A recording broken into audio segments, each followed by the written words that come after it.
ಏನಾಯ್ತು? ಕೆಮ್ಮು, ಶೀತ, ಜ್ವರ, ಮಳೆ ಅಲ್ಲ ಹಾಗೆ. ನಿಮ್ಗೆ ಥೆರಪಿಯ ಬಗ್ಗೆ ಗೊತ್ತಿಲ್ವಾ? ಗೊತ್ತುಂಟು, ಆದ್ರೆ ಅಲ್ಲಿ ಈಗ ಸ್ಟೀಮ್ ಥೆರಪಿ ಇಲ್ಲ ಅಲ್ಲ, ಅದಕ್ಕೆ ಬರುದು. ಸ್ಕೀಮ್ ಥೆರಪಿ ಮತ್ತೆ ಬಂದಿದೆ. ಹೌದಾ? ನೀವು ಇವತ್ತಿನ ಕಂಟಿನ್ಯೂ ಮಾಡಿ ಥೆರಪಿ. ಆಯ್ತು.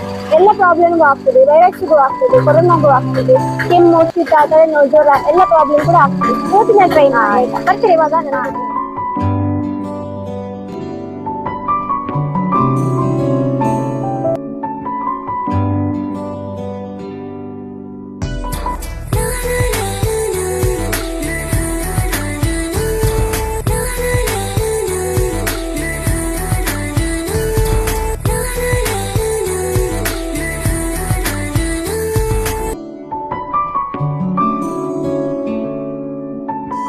ಕೂತ್ಕೊಳ್ಳಿ.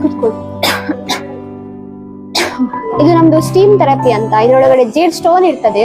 ಇದನ್ನ ನಾವು ಶ್ವಾಸಕೋಶಕ್ಕೆ ನಾವು ಈ ಸ್ಟೀಮ್ ಅಂತ ತಗೊಳ್ತಾ ಬರುವಾಗ ಶ್ವಾಸಕೋಶದಲ್ಲಿ ಏನಾದ್ರು ಇನ್ಫೆಕ್ಷನ್ಸ್ ಎಲ್ಲ ಇದ್ರೆ ಕ್ಲಿಯರ್ ಆಗುತ್ತೆ.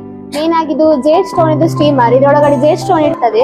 ಇದರಿಂದ ನಾವು ಸ್ಟೀಮ್ ತಗೊಳ್ತಾ ಬರುವಾಗ ಶ್ವಾಸಕೋಶದಲ್ಲಿ ಏನಾದ್ರು ಇನ್ಫೆಕ್ಷನ್ಸ್ ಎಲ್ಲ ಇದ್ರೆ ಕ್ಲಿಯರ್ ಆಗ್ಲಿಕ್ಕೆ ಹೆಲ್ಪ್ ಮಾಡಿ ಕೊಡ್ತದೆ. ಆಮೇಲೆ ದೇಹದಲ್ಲಿರುವಂತ ರೋಗ ನಿರೋಧಕ ಶಕ್ತಿಯನ್ನು ಜಾಸ್ತಿ ಮಾಡ್ಲಿಕ್ಕೆ ಹೆಲ್ಪ್ ಮಾಡ್ತಾ ಬರ್ತದೆ. ಯಾವುದೇ ರೀತಿಯಾಗಿ ವೈರಸ್ಗಳು ಅಟ್ಯಾಕ್ ಆಗ್ತಾ ಬರುವುದಿಲ್ಲ. ಇವಾಗ ಒಂದು 5 ಮಿನಿಟ್ಸ್ ಅಲ್ಲಿ ಈ ಥೆರಪಿ.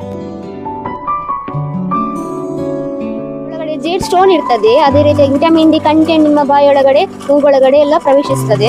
ಹಾಗೇನೆ ನೆಕ್ಸ್ಟ್ ಆಗಿ ಹೇಳ್ಬೇಕಂದ್ರೆ ಬಾಯಿಂದ ಉಸಿರು ತಕೊಂಡು ಮೂಗಿಂದ ಬಿಡಬೇಕು, ಮೂಗಿಂದ ತಕೊಂಡು ಬಾಯಿಂದ ಬಿಡಬೇಕು.